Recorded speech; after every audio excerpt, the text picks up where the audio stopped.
Shalom, puji nama Tuhan. Minggu yang pertama bulan November kita dapat beribadah adalah anugerah dari Tuhan buat kita semua. Puji nama Tuhan, saya undang Bapak Ibu kita sama-sama bangkit berdiri. Kita awali ibadah kita dengan membaca dari 1 Tawarik pasal 16 ayat 31 dan ayat 34. Sebelumnya Bapak Ibu boleh lihat dulu kiri kanan dan berikan ucapan sukacita ya. Thomas dari jauh juga boleh, puji nama Tuhan. Baik, 1 Tawarik 16 ayat 31 dan 34. Sama-sama kita baca ayat ini. 2, 3. Biarlah langit bersukacita dan bumi bersorak-sorai. Biarlah orang berkata di antara bangsa-bangsa, Tuhan itu Raja. Bersyukurlah kepada Tuhan, sebab ia baik, bahwasanya untuk selama-lamanya kasih setianya. Haleluya.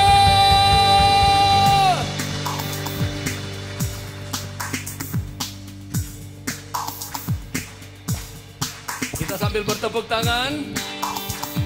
Oh, oh.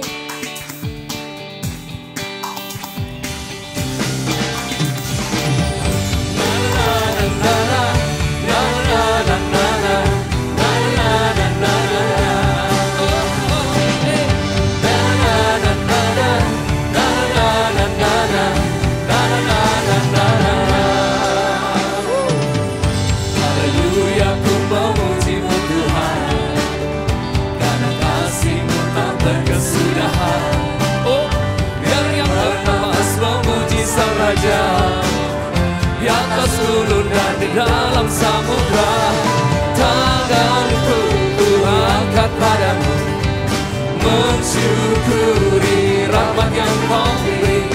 Kakiku melompat bagimu, sebab rahmatmu baru setiap hari.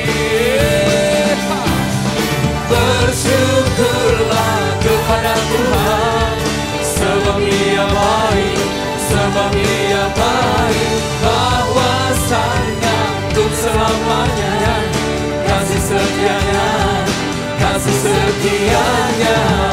Na na na na na na na na na na na na na. Sama-sama katakan, haleluya, ku memuji-Mu Tuhan, karena kasih-Mu tak berkesudahan. Oh, biar yang bernapas memuji Sang Raja, di atas gunung dan di dalam samudra.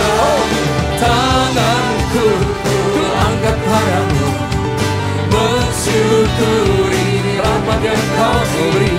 Kakiku melompat bagimu, sebab rahmatmu baru setiap hari. Bersyukurlah kepada Tuhan, sebab Dia baik, sebab Dia baik, bahwasanya untuk selamanya kasih setianya, kasih setianya. Bersyukurlah kepada Tuhan, sebab Dia baik, sebab Dia baik, bahwasanya untuk selamanya kasih setianya, kasih setianya. Oh, oh, yeah. Bersyukurlah pada Tuhan, sebab Dia baik, yang baik bagi kita semua. Katakan bersama. Tanganku ku angkat padamu, mensyukuri rahmat yang Dia beri. Kakiku melompat bagimu, sebab rahmatmu baru setiap hari. Bersyukurlah kepada Tuhan, sebab Dia baik, sebab Dia baik, bahwasanya untuk selamanya kasih setianya, kasih setianya. Bersyukurlah kepada Tuhan, sebab Dia baik, sebab Dia baik, bahwasanya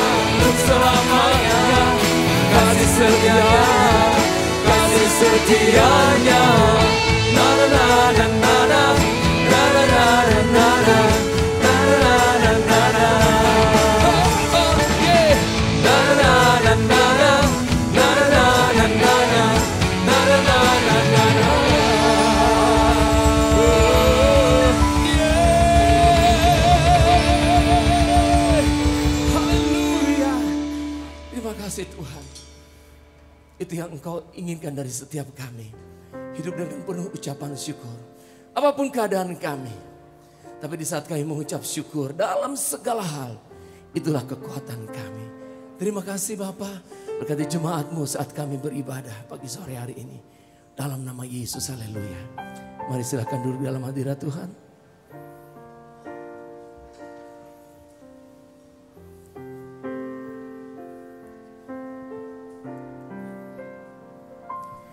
Hidupku menggenapi firman-Mu, tanda mujizat sertai tiap langkahku. Amin. Kau bersamaku, di dalamku, jadi bukti kebesaran-Mu. Singar wanita. Tuhan, Kau sempurna. Haleluya.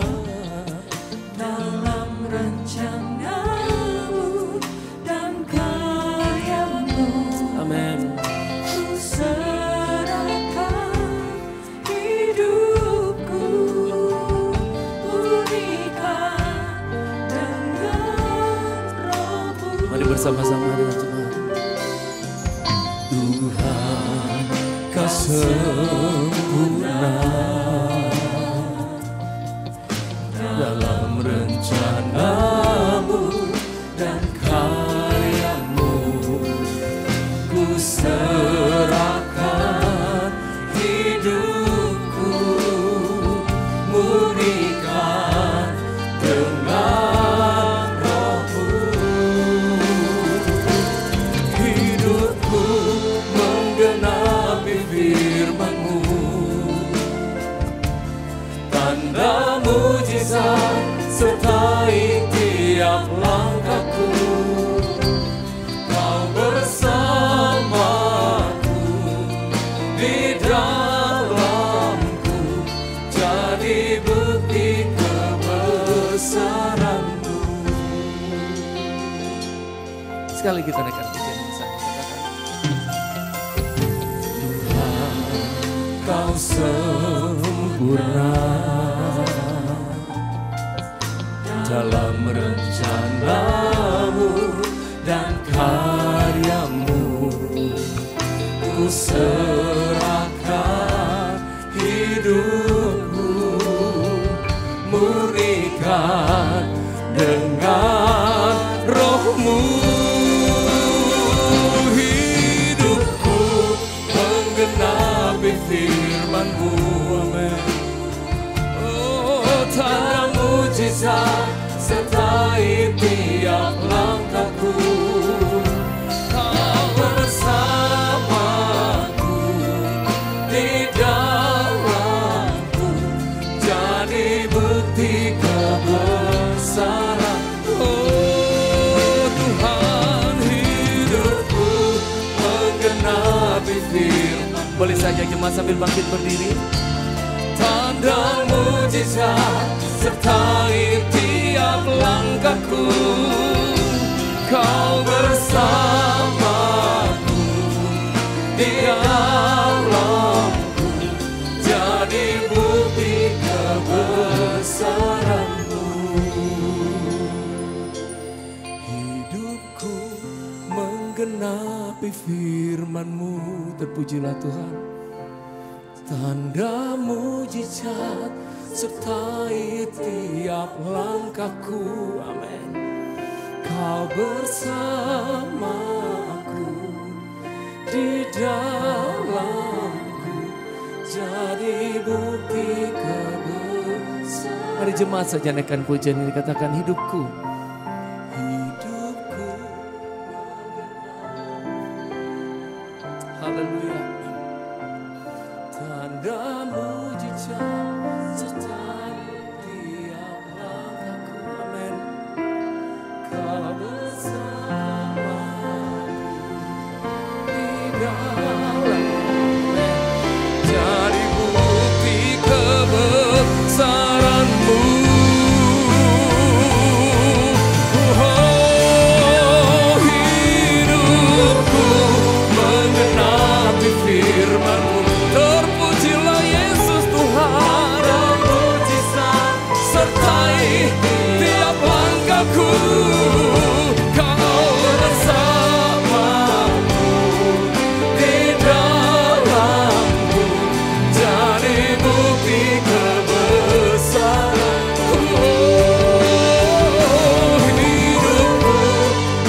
firman di dalam setiap kami.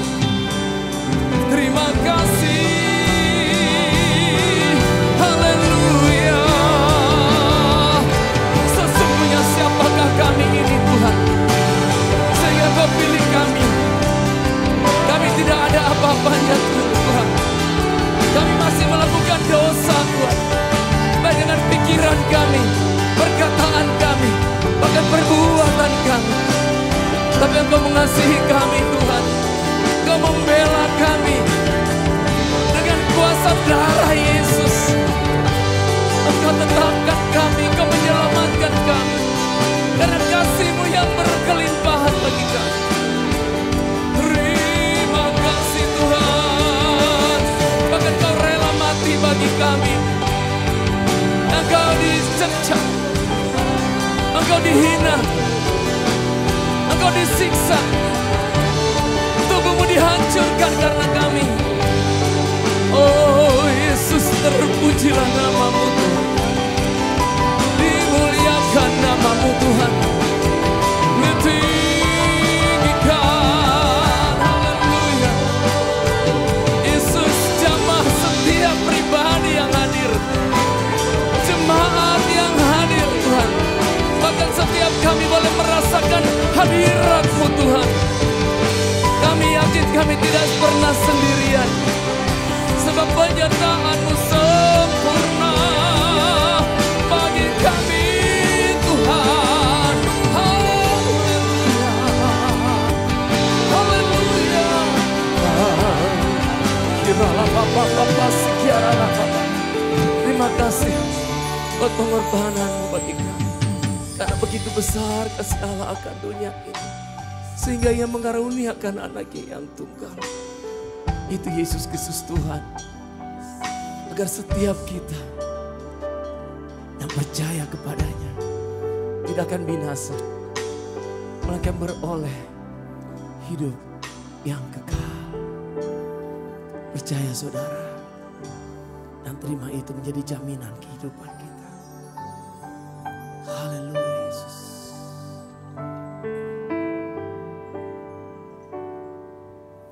Dia Yesus telah mati bagiku.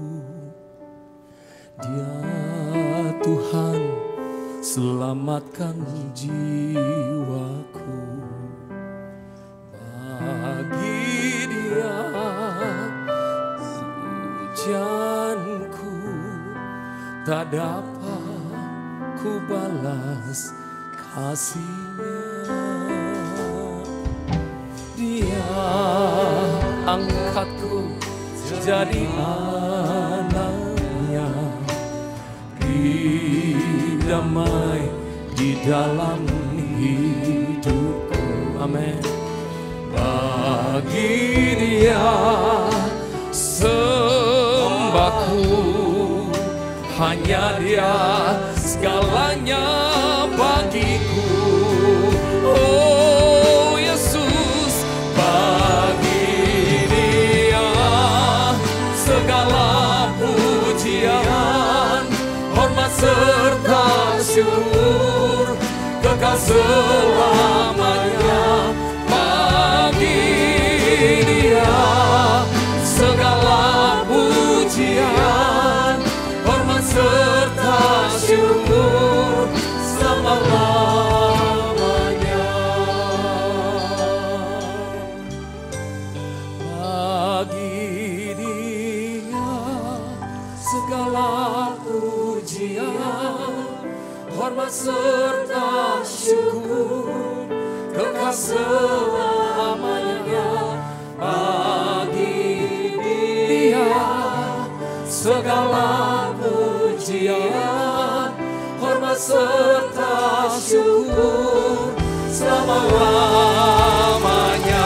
Tepuk tangan bagi Tuhan. Bagi Dia segala pujian, hormat serta syukur, kekal selamanya.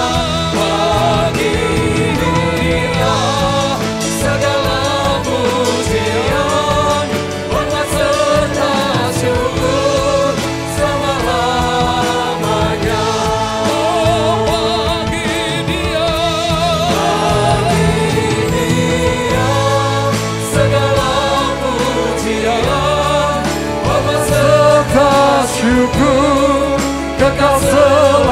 selamanya. Bagi Dia segala pujian, hormat serta syukur selama-lamanya. Mari segenap hati sekali lagi serukan. Bagi Dia segala pujian, hormat serta syukur kekal selamanya. Bagi Dia segala pujian, hormat serta syukur selama-lamanya.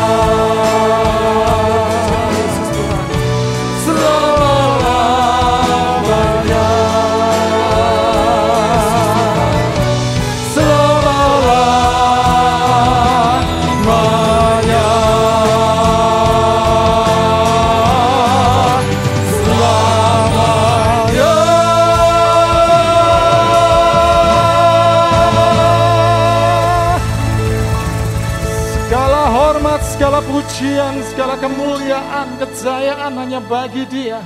Yesus Kristus yang mati di kayu salib bagi kami, yang menebus segala dosa dan pelanggaran kami. Yesus yang menjadikan kami menjadi anak-anak Allah.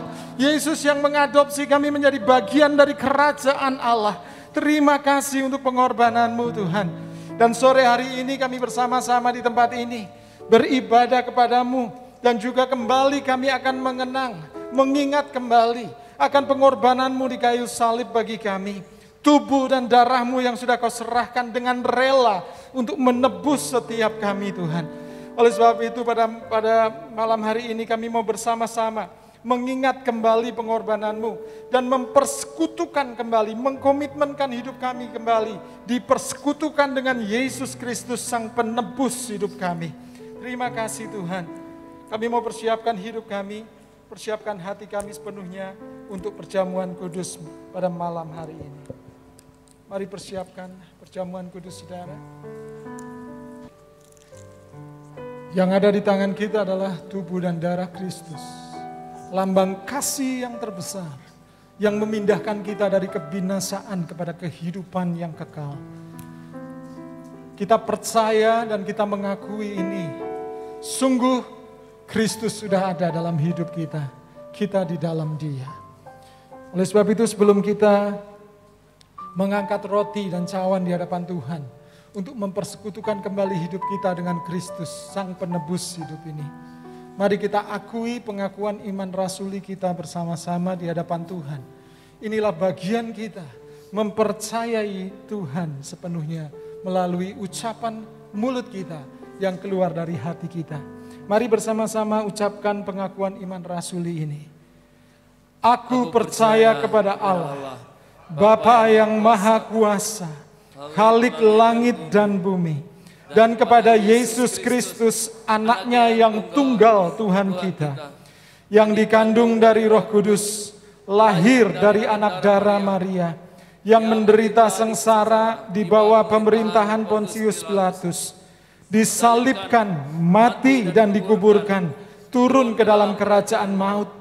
Pada hari yang ketiga, bangkit pula dari antara orang mati, naik ke surga, duduk di sebelah kanan Allah, Bapa yang Maha Kuasa, dan akan datang dari sana untuk menghakimi orang yang hidup dan yang mati. Aku percaya kepada Roh Kudus, gereja yang kudus dan am, persekutuan orang kudus, pengampunan dosa, kebangkitan orang mati, dan hidup yang kekal. Mari angkat roti di tangan kita. Pada malam sebelum Yesus menyerahkan diri dengan rela, Yesus mengambil roti, mengucap syukur di hadapan Bapa Surgawi, lalu memecah-mecahkan roti itu dan membagikan kepada para murid seraya berkata, inilah tubuhku yang dipecah-pecahkan bagimu. Makanlah sebagai peringatan akan aku. Bukankah roti yang ada di tangan kita yang kita pecah-pecahkan ini, yang atasnya kita mengucap syukur ini, adalah persekutuan dengan tubuh Kristus? Amin. Mari kita makan dalam nama Tuhan Yesus.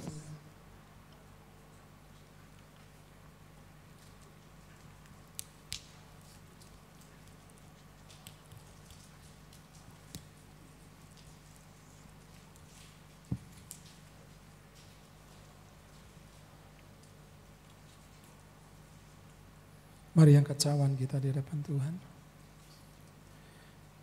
Demikian pula sesudah perjamuan Yesus mengambil cawan yang berisi air anggur. Sekali lagi diangkatnya di hadapan Allah Bapa di surga sambil mengucapkan syukur atasnya.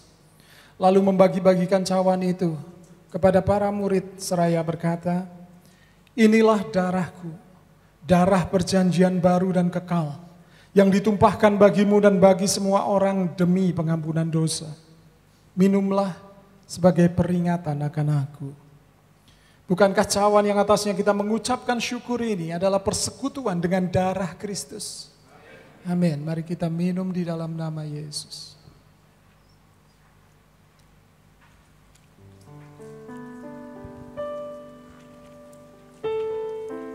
Terima kasih.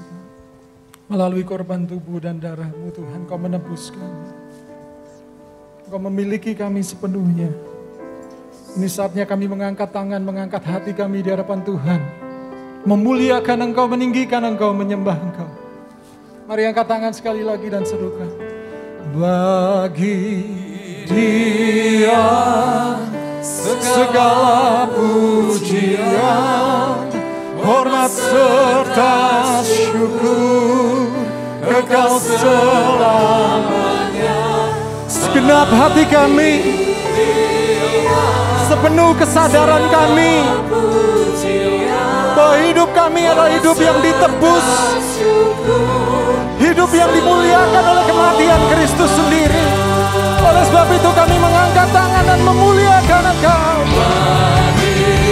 Hanya bagi Yesus saja segala pujian, hormat, kemuliaan, kejayaan, pengagungan, sebab Engkau Raja segala raja. Bagi Yesus saja hormat serta syukur selama-lamanya. Sekali lagi mari sama-sama katakan, bagi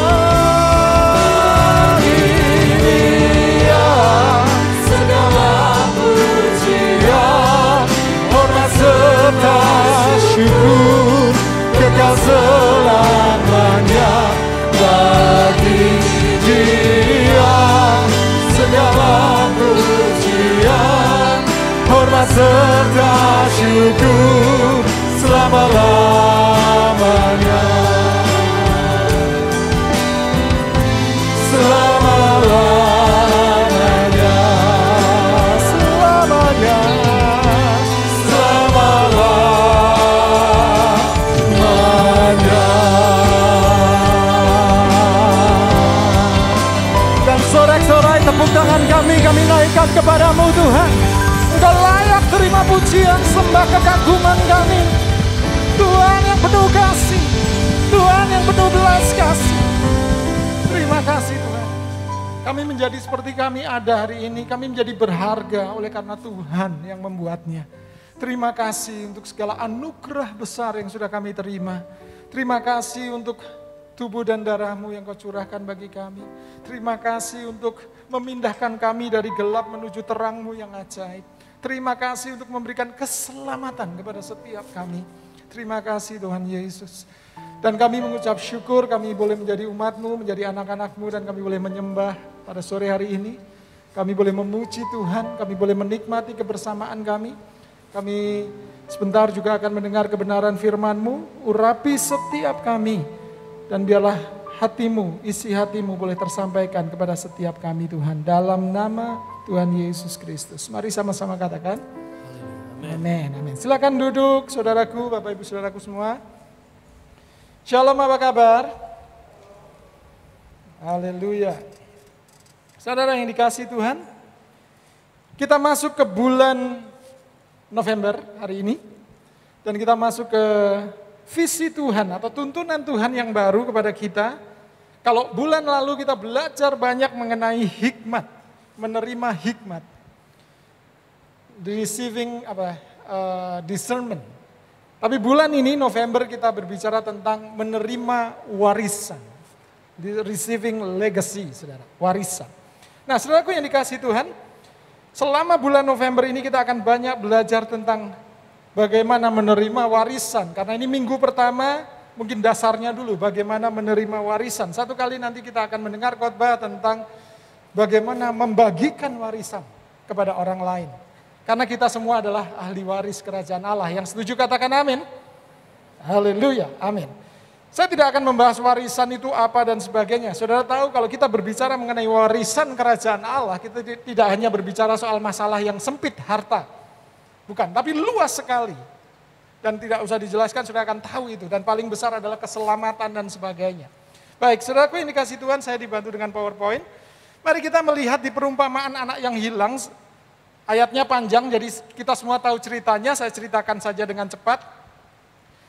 Anak ini, dia datang kepada bapaknya, minta bagian warisannya dari bapaknya, kemudian diberikan, dan anak ini pergi ke kota lain, berfoya-foya dan menghabiskan uang warisannya. Dan setelah itu, terjadi ada bencana di kota itu, dan dia menjadi melarat dan kehabisan uang. Lalu dia mulai bekerja untuk mencari makan, buat dirinya sendiri karena kelaparan, dia kerja di kandang babi dan ingin makan dari makanan babi, itu pun tidak bisa. Sampai akhirnya dia sadar dan dia pulang. Dan pulang dalam kondisi betul-betul habis-habisan, hancur, berantakan sudah hidupnya. Dan dia kembali kita tahu ceritanya, diterima kembali oleh bapaknya, dan kemudian diberikan jubah, kasut, dan cincin, dan dikembalikan statusnya. Tidak lagi menjadi anak yang hilang. Kita tahu ceritanya ini, saudara. Oke. Untuk memulainya, saudara, tentang menerima warisan. Saya mau tanya dulu kepada saudara. Kira-kira, saudara ya, kalau orang mau memberikan warisan kepada orang lain, ada syarat-syaratnya enggak, saudara? Ada ya? Enggak sembarangan kan, saudara ya? Ada syaratnya. Nah, kalau saudara adalah inilah, bayangkanlah ya. Saudara ini seorang yang akan melepaskan warisan saudara. Entah itu apapun, harta benda saudara, deposito saudara, properti saudara, mobil mewah saudara, apapun saudara ya, perusahaan bahkan usaha saudara mau diwariskan, kira-kira kriteria apa yang saudara cari? Pada umumnya saudara, apa? Pakai masker jadi nggak dengar ya, apalagi hujan ya. Saudara mungkin sudah menjawab ya. Saya coba pakai pengertian yang dalam untuk mendengar suara saudara. Baik. Biasanya orang menggunakan kriteria ini, banyak saudaraku, tapi saya malam ini hanya 2 aja. Biasanya kriteria pertama adalah adanya hubungan, betul nggak saudara? Orang memberikan warisan tidak kepada sembarangan orang. Baru ketemu di jalan langsung, sini tak kasih warisan, nggak mungkin saudara. Pasti ada hubungan, entah itu hubungan darah tentunya, itu yang paling umum ya saudara ya. Warisan itu diberikan kepada anak, kepada cucu, kan saudara ya, yang ada hubungan. Ini kriteria pertama. Memang ada orang memberikan warisan kepada bukan keluarganya, bisa loh saudara. Yaitu kepada orang yang dipercayai. Mungkin itu juga asistennya yang terlalu dekat dan semuanya. Tapi sekali lagi mereka sudah ada hubungan. Pasti kenal satu sama lain. Kalau tidak kenal, saudara memberikan uang atau memberikan bantuan yang sangat besar jumlahnya, misalnya kepada yayasan, kepada lembaga yang saudara tidak kenal, itu bukan warisan, itu hibah namanya ya.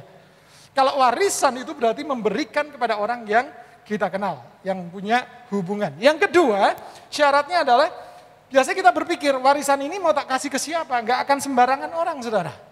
Pasti diberikan orang yang sudah dewasa. Kata dewasa ini saya tidak hanya mengacu kepada umur, tetapi kepada cara berpikir, cara hidup, cara dia menata kehidupan, cara dia memanage hidupnya dewasa. Betul nggak saudara? Saudara kalau punya uang pasti saudara akan berpikir seperti ini untuk diwariskan kepada siapa? Pertama saudara berpikir anak saudara, hubungan. Lalu anak pun misalnya anaknya banyak saudara.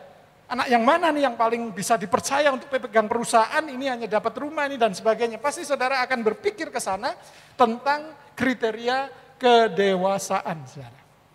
Nah, mari kita lihat kembali ke kisah anak bungsu tadi saudara. Yang pertama adalah hubungan, kita bahas. Di Lukas 15, kisah tentang anak bungsu tadi, Lukas 15 ayat 12 jelas dikatakan, kata yang bungsu kepada ayahnya, Bapak, berikanlah kepadaku bagian harta milik kita yang menjadi hakku. Si bungsu ini tahu persis tentang haknya, bahwa dia adalah anak di rumah itu. Dia memiliki hubungan dengan bapaknya. Makanya dia merasa punya hak untuk harta bapaknya, warisan dari bapaknya. Dia minta itu dari bapaknya. Ya, bungsu itu tahu haknya. Dia makanya berani berkata, "Bapak, berikan bagian harta milikku dong, yang menjadi hakku." Nah, ayah itu tidak menolak. Karena itu memang hak bagi si anak, warisan itu diberikan bagiannya. Lalu ayahnya membagi-bagikan harta kekayaan itu di antara mereka. Berarti si sulung dapat, si bungsu dapat. Artinya warisan sudah dilepas. Saudara ya. Nah, saudara, hubungan sangat menentukan bagaimana kita bisa menerima warisan. Mari kita cek dalam hidup kita bagaimana hubungan kita dengan Tuhan. Kita melihat dulu hubungan kita dengan sesama itu sebagai untuk bisa menggambarkan hubungan kita dengan Tuhan, saudara.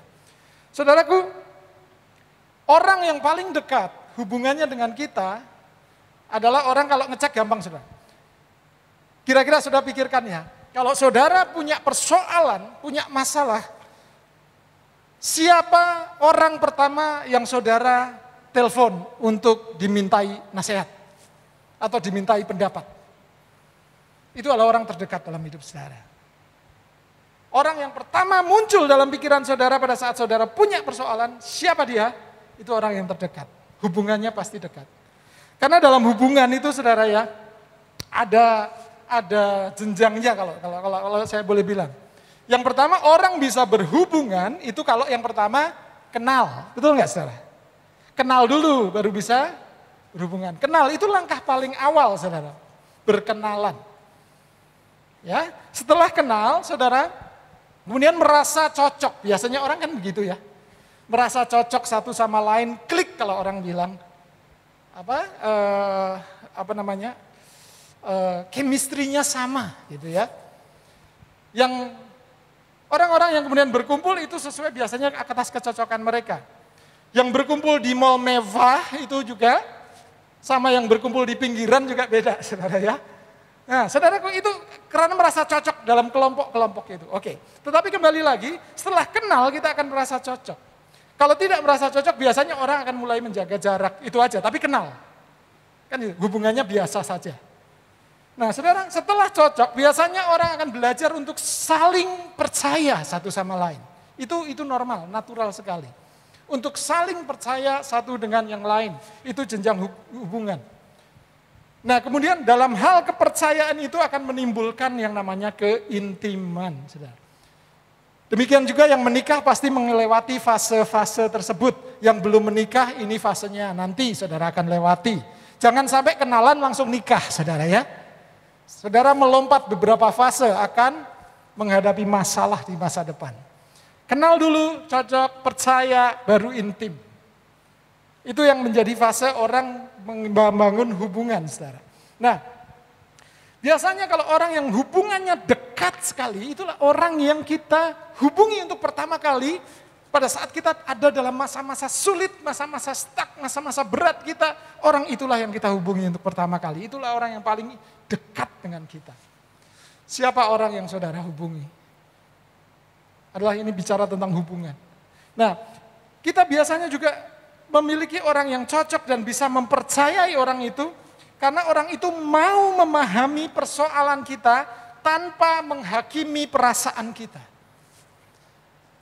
Seringkali kita ingin dekat dengan orang tapi kita ingin persoalan kita ingin kita ceritakan tetapi sebelumnya sudah dihakimi. Kayak Ayub dihakimi oleh teman-temannya.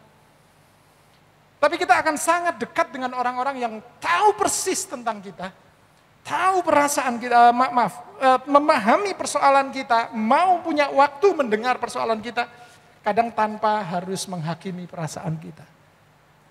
Nah, saudaraku,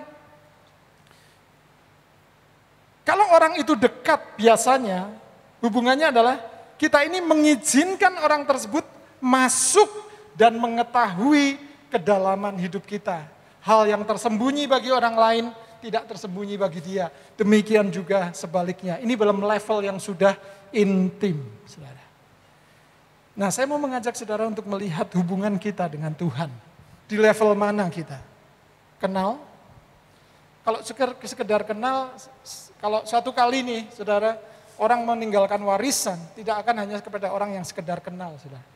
Dia akan memberikan pada orang yang paling dekat dengan hidupnya, hubungannya dekat dengan hidupnya. Bagaimana hubungan kita dengan Tuhan? Cocok aja? Aku cocok dengan agama Kristen karena menebarkan kasih. Sekedar cocok dan kemudian kita menjalani agama kita atau menjalani iman kita hanya dengan legalisme saja. Pokoknya aku ke gereja, cocok aku kalau ke gereja dengar pujian tuh rasanya seneng. Atau hanya sekedar cocok. Atau kita masuk ke level lebih tinggi. Kita mungkin percaya kepada Tuhan. Wow, puji Tuhan. Kita mempercayai Tuhan, itu harus, saudara. Iman dasarnya percaya. Tetapi saya ingin tambahkan lagi bahwa mempercayai Tuhan dan dipercayai oleh Tuhan itu dua hal yang berbeda. Kita bisa mempercayai Tuhan, tetapi bisa saja dalam satu hal karena kita tidak mau berubah, kita tidak mau bertumbuh, Tuhan tidak bisa mempercayakan kepada kita hal-hal yang lebih besar. Karena barang siapa setia dengan perkara yang kecil, dia dipercaya, diberi tanggung jawab untuk hal-hal yang besar. Nah, perjalanan iman kita mengikuti Tuhan Yesus ataukah hanya sebatas percaya, ataukah kita sudah mulai belajar untuk dapat dipercaya oleh Tuhan.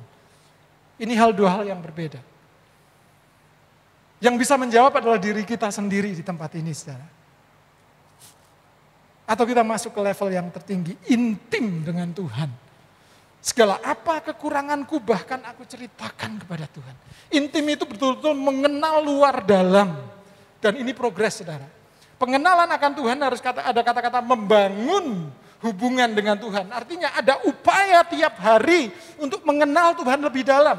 Karena saudara kenal Tuhan hari ini, apa yang saudara alami dengan Tuhan hari ini, mungkin besok mengalami persoalan, saudara akan mengenal Tuhan lebih dalam lagi dalam sisi yang lain. Pengalaman yang lalu tidak bisa dipakai untuk mengalami persoalan untuk mengatasi persoalan hari ini bersama Tuhan. Persoalan hari ini tidak bisa dipakai untuk mengatasi persoalan di masa depan bersama Tuhan. Harus ada pengenalan yang progresif, harus terus mengenal Tuhan, terus menerus untuk berusaha membangun pengenalan akan Tuhan, saudara. Apakah kita cuma sebatas tadi hanya percaya? Atau kita mau masuk ke dalam keintiman yang lebih dalam? Intim itu berarti harus waktu demi waktu, hari lepas hari, harus sering bersama-sama. Yang kedua, intim itu mengizinkan Tuhan mengetahui apa yang terdalam dalam hidup kita. Saya pernah baca artikel, ini kisah orang dewasa, puji Tuhan ini nggak ada anak-anak karena ibadahnya dibatasi usia dewasa. Dilihat dari sisi ini yang saya mau sampaikan, saudara. Ini sebuah kesaksian yang tertulis di artikel. Ada seorang istri yang sudah menikah puluhan tahun, hampir 10 tahun lebih lah. Belasan tahun berarti. 10 tahun lebih menikah dengan suaminya, maaf ya. Tidak pernah membuka baju secara telanjang di depan suaminya. Suami resmi loh, suami istri resmi. Kenapa? Si istri tidak mau ketahuan ada sedikit cacat, ada sedikit kekurangan dalam tubuhnya yang selalu ditutupi bahkan kepada suaminya sendiri. Jadi pada saat harus berhubungan, semuanya harus gelap. Saudara, ada kekurangan yang disembunyikan kepada suaminya sendiri. Ini bukan keterbukaan secara total. Padahal Alkitab berkata di dalam Kejadian antara Adam dan Hawa waktu diberkati, dikatakan mereka keduanya telanjang dan tidak menjadi malu. Telanjang bisa berarti harafiah, mereka memang waktu itu telanjang, tetapi telanjang juga bisa dikembangkan dalam arti terbuka secara total antara suami istri. Nah saudara, seringkali kita kayak si istri tadi di hadapan Tuhan. Kita hanya ingin menampilkan hal-hal yang baik saja. Kita tutupi segala kekurangan kita di hadapan Tuhan. Padahal Tuhan itu maha tahu. Kalau kita tutupi itu di hadapan manusia, gampang saudara. Nutupi kekurangan di hadapan manusia gampang. Tetapi menutupi kekurangan di hadapan Tuhan, itu usaha yang sia-sia karena Tuhan tahu siapa engkau. Jangan pernah berpikir bahwa kalau Tuhan tahu dosaku ini pasti Tuhan tidak mengasihi aku. Saudaraku yang dikasihi Tuhan, Tuhan Yesus di dalam kitab Roma dikatakan mati bagi kita, bahkan pada saat kita menjadi seteru bagi Dia. Pada saat kita masih memberontak, Tuhan mati. Dan Tuhan tidak perlu laporan kepada kita, aku mati bagimu. Tuhan tidak perlu izin kita untuk mati. Dan minta syarat dulu bahwa kita baik baru Tuhan mati. Tidak. Bahkan pada saat kita menjadi seteru Allah, Tuhan sudah mati bagi kita. Kenapa kita harus tutupi kebodohan, kekurangan, ketidaksempurnaan kita di hadapan Tuhan? Datang kepada Tuhan kalau kita betul-betul percaya, betul-betul intim, apa adanya di hadapan Tuhan. Siapa kita di hadapan Tuhan? Datang apa adanya. Bahkan ceritakan segala kekurangan itu di hadapan Tuhan. Kalau kita berani bercerita pada pasangan hidup kita, masa nggak berani cerita kepada Tuhan, saudara? Warisan hanya bisa diberikan pada orang yang memiliki hubungan yang intim, bukan sekedar kenal. Saudaraku, seringkali kita ingin menutup-nutupi. Dan kita menganggap bahwa untuk dicintai Tuhan itu bersyarat. Enggak, saudara. Saudara baca Alkitab 5 jam sehari tidak akan menambah cinta Tuhan kepada saudara. Sebaliknya, saudara marah, tinggalkan gereja. Saudara, aku gak gereja-gerejanan. Itu juga tidak mengurangi cinta Tuhan kepada saudara. Tuhan itu sudah firm mencintai kita. Kita nggak bisa menambahi upaya apapun untuk ditambahi cintanya dari Tuhan. Nggak bisa. Sudah penuh cintanya, nggak bisa dibandingkan dengan apapun juga.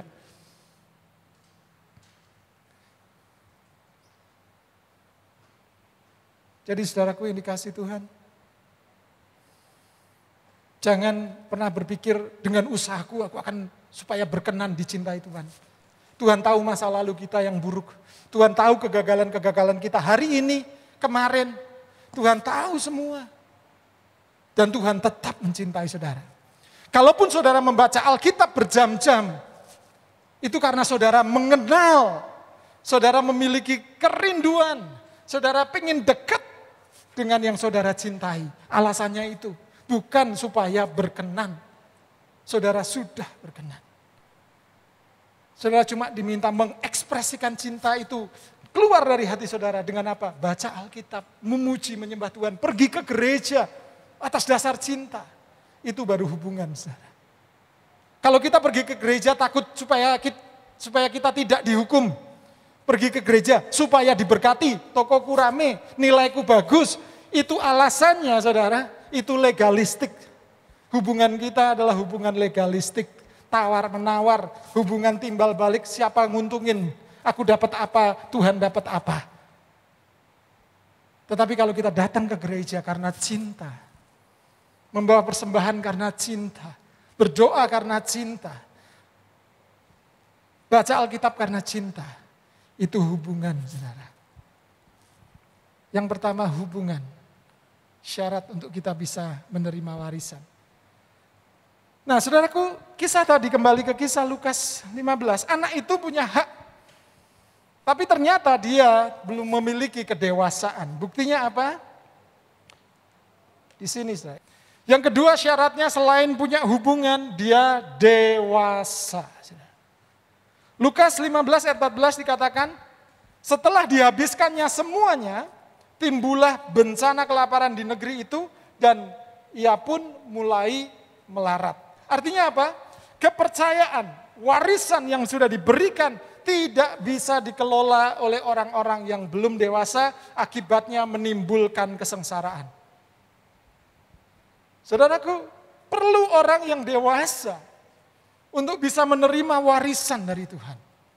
Sejauh mana kita dapat dipercaya oleh Tuhan, sejauh mana kita boleh bertumbuh dewasa untuk mengelola warisan dari Tuhan.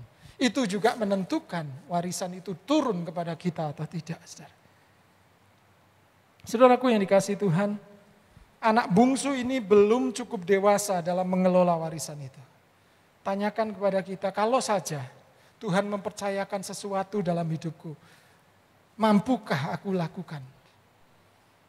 Sudahkah aku melakukan apa yang Tuhan inginkan? Sudahkah aku membagikan damai sejahtera yang sudah diberikan? Sudahkah aku menceritakan keselamatan dari dalam Yesus Kristus kepada orang lain? Itu warisan yang sudah kita terima. Sudahkah aku menjadi saksi yang baik? Sudahkah aku membawa bau harum pengenalan akan Kristus? Aroma apa yang kita bawa ke kampus kita, ke rumah kita, ke kos-kosan kita? Yang orang lain tahu bahwa kita pengikut Kristus, tapi aroma apa yang kita bawa?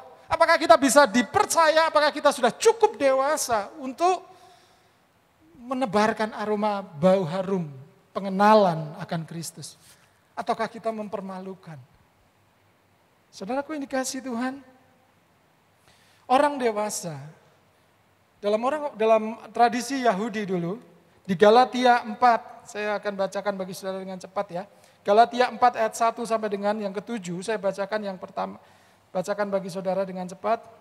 Galatia pasal yang keempat ayat 1 sampai dengan 7. Yang dimaksud ialah selama seorang ahli waris belum akil balik, belum dewasa, sedikit pun ia tidak berbeda dengan seorang hamba. Sungguh pun ia adalah tuan dari segala sesuatu.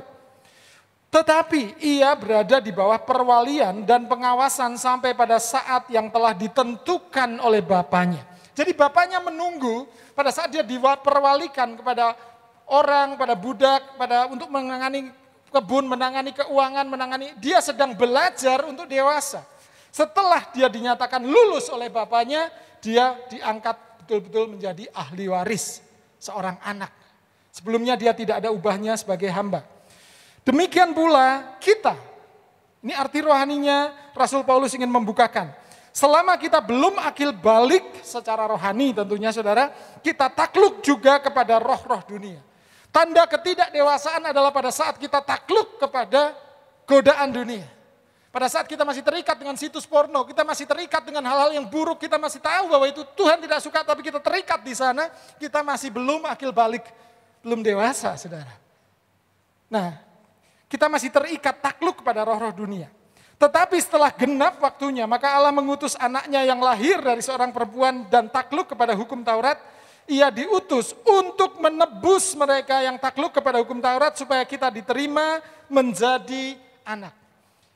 Dimulai dari kelahiran baru menerima Yesus sebagai Tuhan dan Juru Selamat.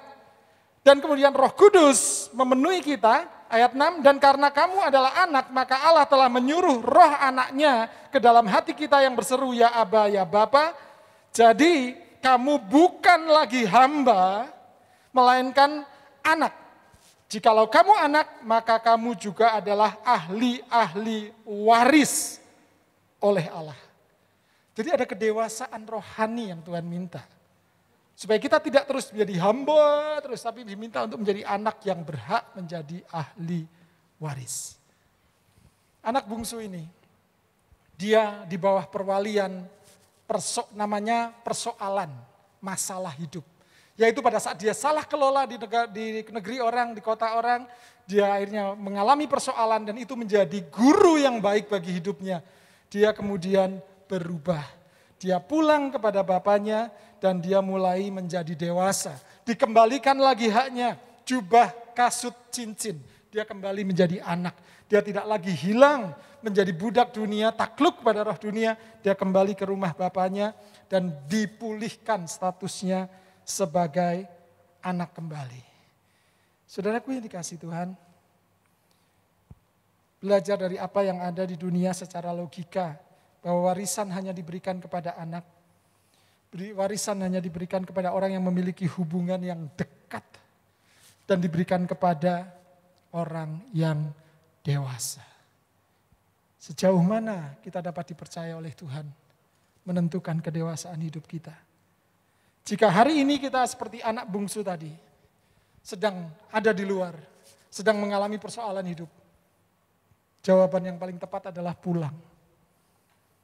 Mungkin kita didewasakan di luar sana dengan kesalahan, kegagalan, kekeliruan, kebodohan kita. Tetapi pulang ke rumah Bapa, pulang kembali kepada pelukan Bapa. Anak bungsu itu boleh meninggalkan rumahnya, jauh dari rumahnya, tapi dia tidak pernah jauh dari kasih Bapaknya. Pada saat dia pulang, Bapaknya menerima kembali. Seperti Bapak dalam kisah tersebut, demikian juga Bapa surgawi kita. Itulah Tuhan kita. Saudaraku, seringkali kita berkata, itu kan hanya cerita Tuhan Yesus toh Pak. Kisahnya enggak terjadi beneran. Itu hanya kiasan di mana Tuhan Yesus mengajar. Oke. Ada kisah Saulus. Kalau dilihat hari ini konteksnya adalah dia adalah seorang teroris. Ini sebagai penutup, saya minta teman-teman bisa menyiapkan diri. Dia teroris jahat, dia penyebar kebencian atas nama agama, saudara. Dia membunuh atas dasar kebenaran yang ia yakini sendiri. Bertemu Tuhan di Damsyik. Dibikin jatuh dari kuda dan buta. Tetapi di situ dia tidak dihukum. Dia diampuni oleh Tuhan. Seperti anak bungsu tadi pulang, tetap diterima dan diampuni. Dia tidak dituduh atau dihakimi oleh Tuhan. Ini waktunya kamu hancur, kamu sudah mencelakakan banyak umatku, tidak. Tapi disentuh dengan kasih. Dan itu merupakan sebuah pengalaman yang membalik hidupnya. Dia mengalami pengenalan sejati dengan Tuhan. Dan merupakan sebuah proses pendewasaan dengan Tuhan. Sehingga Saulus yang dulunya adalah penganiaya pengikut Kristus menjadi Paulus. Orang yang bersedia dianiaya demi Kristus. Dan dia layak untuk menjadi ahli waris. Menerima warisan surgawi. Semuanya kembali kepada kita. Cek hubungan, cek kedewasaan. Tuhan memberkati kita semuanya. Mari kita bangkit berdiri.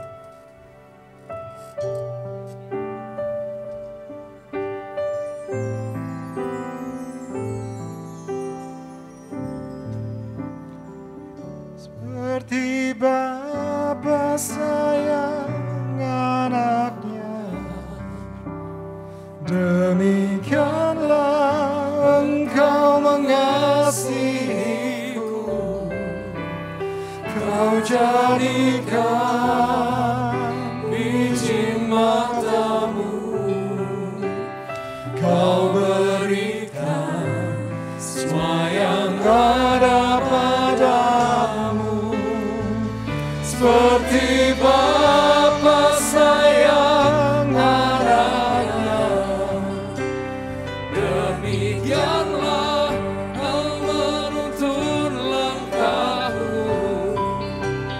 Hari depan indah Kau beri rancanganmu yang terbaik bagiku. Seperti Bapa sayang anaknya, Engkaulah Bapa kami yang baik. Dan kami anak-anak-Mu yang berkenan di hadapan-Mu Tuhan. Yang sudah Kau perkenani, bukan karena kebaikan kami, tapi karena kehendak-Mu dan kasih-Mu yang begitu besar bagi kami. Terima kasih. Seperti Bapa sayang anaknya, demikianlah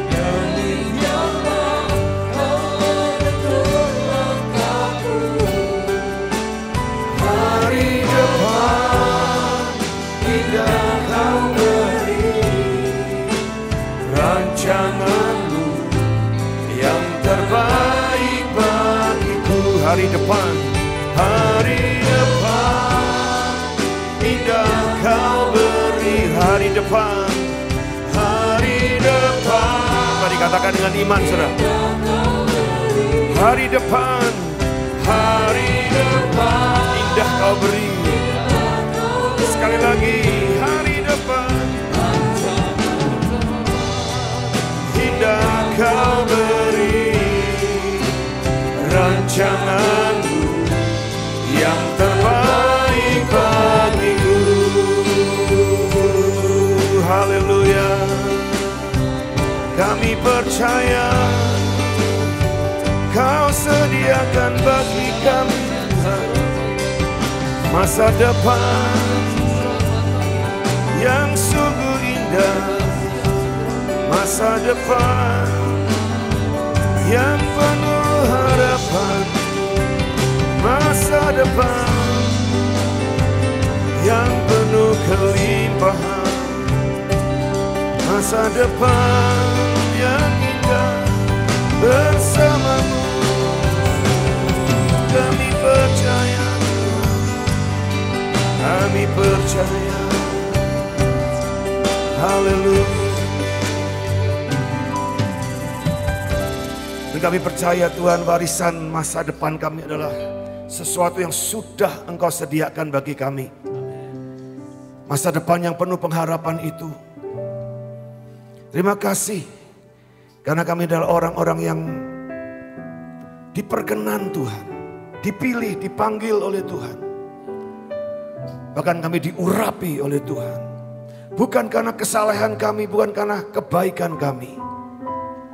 Tapi Engkau yang sudah memilih untuk mengasihi kami sebagaimana kami ada, apa adanya. Terima kasih Tuhan. Kami mau terus membangun hubungan dengan Engkau lebih lagi. Kedewasaan lebih lagi bersama dengan Engkau.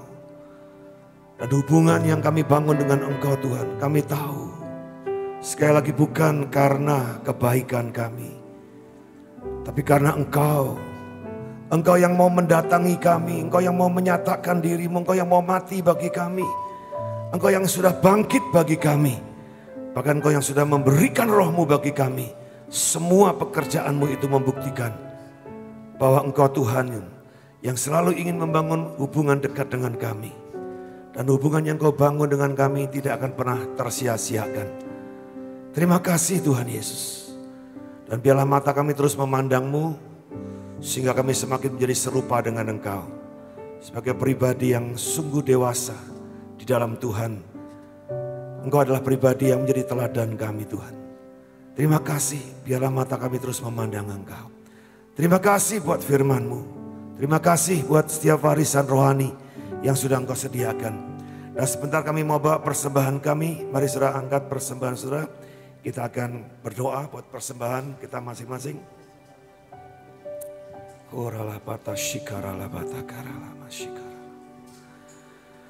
Betapa bersyukur dan beruntungnya kami. Kalau kami boleh dipilih, dipanggil, dan bahkan kami boleh menerima urapan Tuhan. Karena urapan itu bekerja dalam hidup kami, mengajar kami, mendidik kami. Supaya kami menjadi orang-orang yang dewasa dalam Tuhan, mengerti bersyukur dan berterima kasih.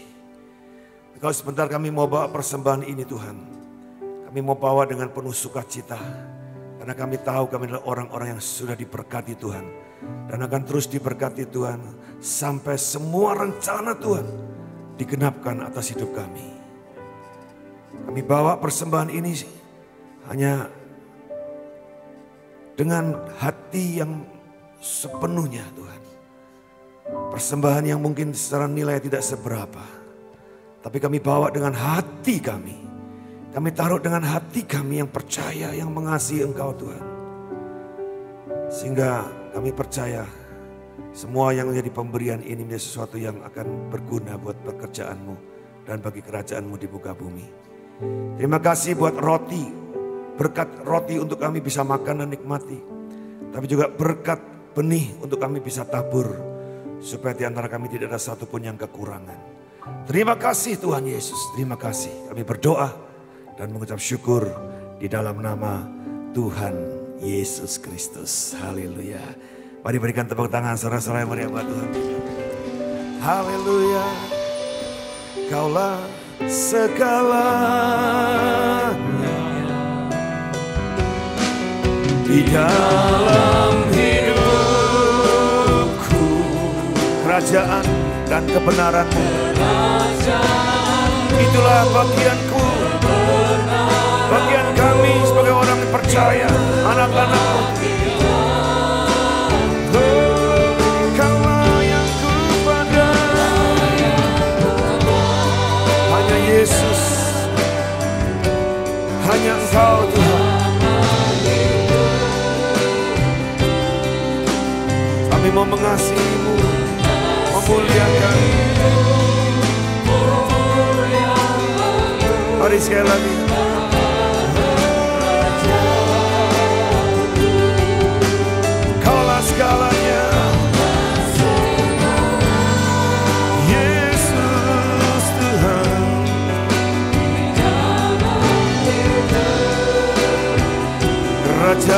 kebenaran-Mu itulah bagian kami.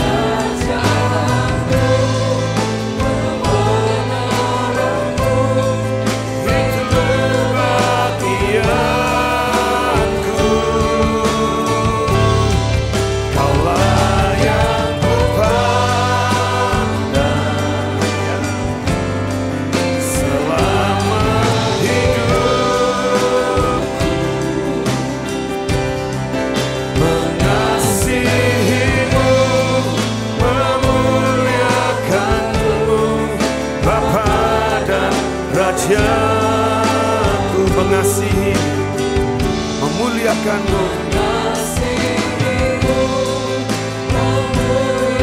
mengasihi-Mu, memuliakan-Mu, sekali lagi mengasihi.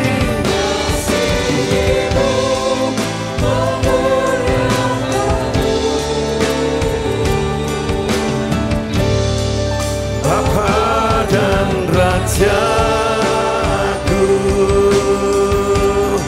haleluya.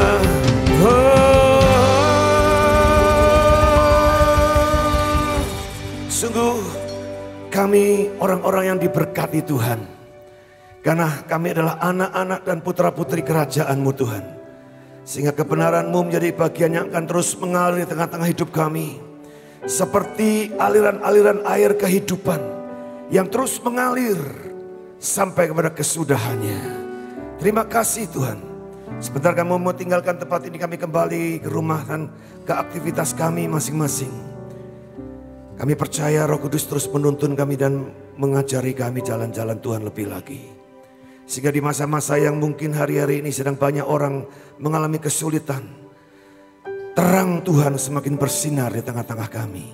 Kami boleh menjadi berkat di tengah-tengah hidup keluarga-keluarga kami, di tengah-tengah saudara-saudara kami, teman-teman kami, bahkan siapapun yang dekat dengan kami, mereka boleh mengalami satu sukacita, damai sejahtera, dan berkat-berkat Tuhan dicurahkan bagi mereka juga.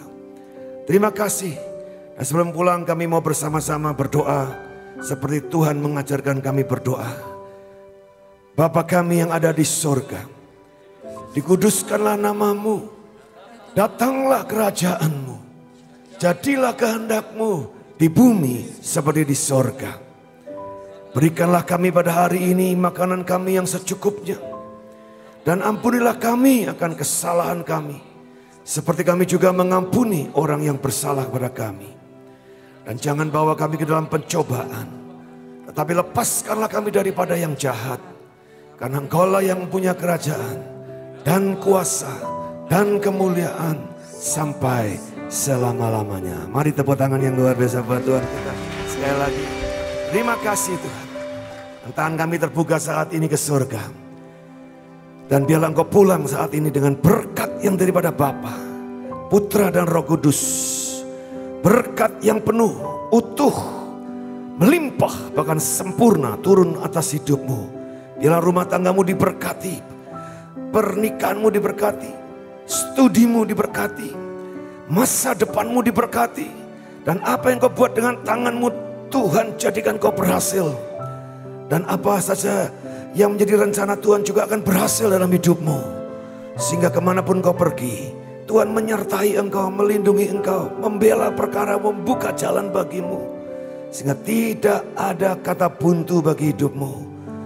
Kau akan terus naik dan tidak akan turun. Kau akan berjalan ke depan dan terus melangkah bersama dengan Tuhan untuk menerima dan meraih semua yang baik yang datangnya daripada Tuhan itu. Pulanglah saat ini dalam berkat dan sukacita, damai sejahtera yang penuh atas hidupmu hari ini bahkan sampai selama-lamanya. Di dalam nama Tuhan Yesus Kristus, dan mari semua yang percaya berkata, Amin. Amin. Tuhan berkati.